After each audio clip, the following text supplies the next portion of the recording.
Bulletin में अगली खबर महाराष्ट्र से। महाराष्ट्र की सियासत में एक बार फिर जुबानी जंग तेज हो गई है।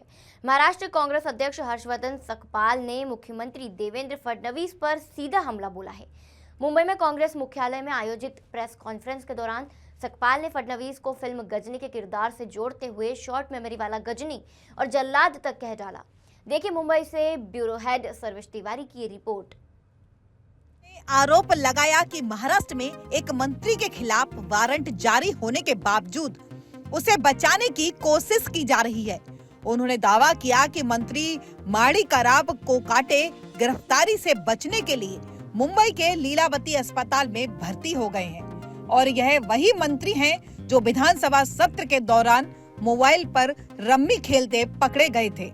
अभी वो कोई हॉस्पिटल में किसी ट्रीटमेंट के लिए भर्ती हुए ये भी पता चला है, मगर मूलतः ये सरकार जो है, ये हम लंबे समय से जो बोलते आ रहे हैं कि ये गुनहगारों के साथ है, तो ये एक तरीके से मानिकराव कोकाडी जी ये गुनहगार है, ये साबित होने के बाद अभी ये गुनहगार के साथ है। उनका इस्तीफा वो नहीं ले रहे हैं, वो बचाओ बचाओ चिल्ला रहे हैं और ये भी बता रहे हैं कि हम बचाएंगे बचाएंगे पक्का बचाएंगे। पार्थ पवार को जैसे बचाया था वैसे ही आपको हम बचाएंगे। इसकी शायद सौगात सत्ताधारियों के माध्यम से ये मिल रही होगी। बहरहाल अभी वो हॉस्पिटल में एडमिट होने के बाद हम उनके अच्छे स्वास्थ्य की, लंबी उम्र की शुभकामनाएं और कामना व्यक्त करते हैं और वहाँ टाइम पास के लिए हम उनको जो प्ले कार्ड जो है वो उनको भेज रहे हैं, हम उनको भेजना चाह रहे हैं। अब उनके साथ रमी कौन खेलेगा? वहाँ जाके खुद मुख्यमंत्री उनके साथ रमी खेलेंगे या अजीत दादा पवार जी उनके साथ रमी खेलेंगे या जो किसानों की लंबे समय से विडंबना की थी उनको वहाँ हम भेजें या और कोई जो गलत सलत बयान करने वाले मंत्री उनको भेजेंगे। इस पर जल्द से जल्द जो फैसला है वो सरकार ने लेना चाहिए, ये हमारी उनसे गुजारिश है। सीधी बात है, ये भ्रष्टाचार युक्त ये सारी सरकार है और न खाऊंगा न खाने दूंगा, इसके बदले लूटो बांटो और खाओ, ये कहीं ना कहीं ये महायुति सरकार का बृहद वाक्य बन गया। इन्होंने केवल पिछले एक साल में भ्रष्टाचार भ्रष्टाचार भ्रष्टाचार किया और इनसे जो झलक रहा है वो केवल अहंकार अहंकार अहंकार ही झलक रहा है। सर, पृथ्वीराज चौहान जी ने जो कल कहा उस पे और बीजेपी के नेता कह रहे हैं कि आने वाले चुनाव में नुकसान होगा कांग्रेस को। नुकसान और फायदे की बात नहीं है, राष्ट्र की सुरक्षा की बात है। पहलगाम हमले में किसको फायदा हुआ ये सबको पता है, पर पहलगाम का बॉम्ब स्फोट करने वाले पुलवामा का में जो हुआ उसको सबको पता है, पर पुलवामा का जो बॉम्ब स्फोट हुआ वो किसने किया, इतना ऑर्डिनेंस कहाँ से आया, ये आज तक देश को बताने के लिए भारत सरकार जो है, मोदी सरकार जो है विफल रही है।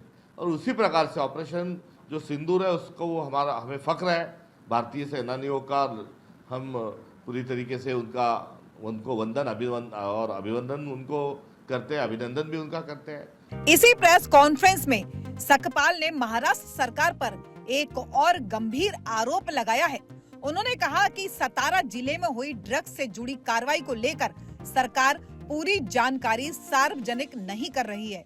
साथ ही कांग्रेस के वरिष्ठ नेता और पूर्व मुख्यमंत्री पृथ्वीराज चौहान के ऑपरेशन सिंदूर वाले बयान का भी समर्थन किया।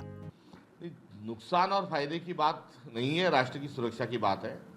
पहलगाम हमले में किसको फायदा हुआ ये सबको पता है, पर पहलगाम का बॉम्ब स्फोट करने वाले पुलवामा का में जो हुआ उसको सबको पता है, पर पुलवामा का जो बॉम्ब स्फोट हुआ वो किसने किया, इतना ऑर्डिनेंस कहाँ से आया, ये आज तक देश को बताने के लिए भारत सरकार जो है, मोदी सरकार जो है विफल रही है।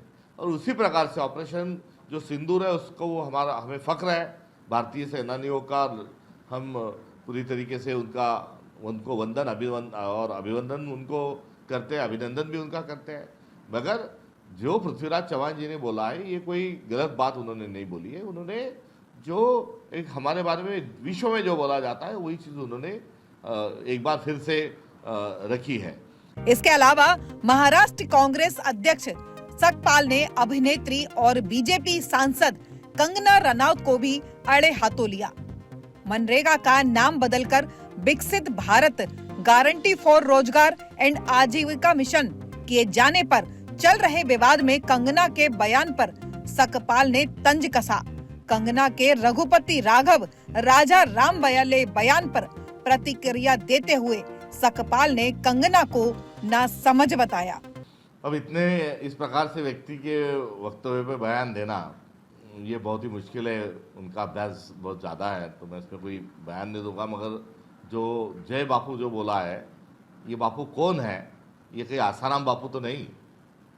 ये सवाल मैं फिर से एक बार दोहराता हूँ, क्योंकि नरेंद्र मोदी जी के और आसाराम बापू जी की घनिष्ठ मित्रता है। बहुत बार वो इकट्ठे देखे गए हैं और बहुत बार हाथों में हाथ लेकर और एक साथ ठुमके लगाए हुए नजर आए हैं। तो कहीं जेल में जाने के बाद नरेंद्र मोदी जी को उनकी बहुत आसाराम बापू जी की याद आ रही है, तो उनको याद करते हुए कहीं उन्होंने ये जय बापू तो इस योजना का नाम नहीं दिया। ये एक सवाल इसमें से खड़ा होता है और इसका जवाब नरेंद्र मोदी जी दे, ये उनसे मैं उम्मीद